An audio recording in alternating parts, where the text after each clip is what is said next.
In Chapter 18 of The Adventures of Huckleberry Finn, Huck goes into great detail about Colonel Grangerford and each of Grangerford's children. Now, the Colonel is a wealthy landowner with many slaves. He's a thin, steadfast, proud man Huck admires.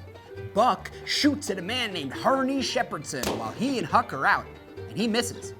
Huck asks him, why did he do that? And Buck tells him there's a feud between his family and the Shepherdsons. But Buck cannot explain when the feud began or the cause of it. He even respects the Shepherdsons. One Sunday, young Sophia Grangerford leaves a book at church and nervously asks Huck to get it.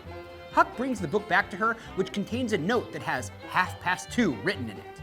The slave assigned to Huck takes him to see water moccasins, but actually leads him to Jim, living in the swamp, who says he's found and fixed the raft. The next day, Sophia and Harney elope, and the feud erupts again.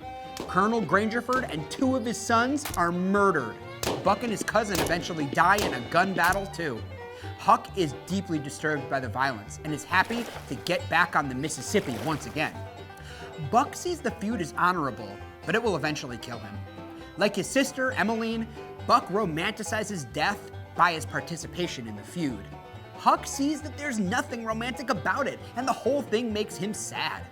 A scene describing the Grangerfords and Shepherdsons sharing a trip to church is ironic. The men leave their guns at the door out of respect for the church and the preacher, and the preacher talks about brotherly love. Both families agree it was a good sermon. Only Huck seems to realize how ridiculous this is. Twain pokes fun at organized religion in this scene. People who murder senselessly still take the time to go to church together.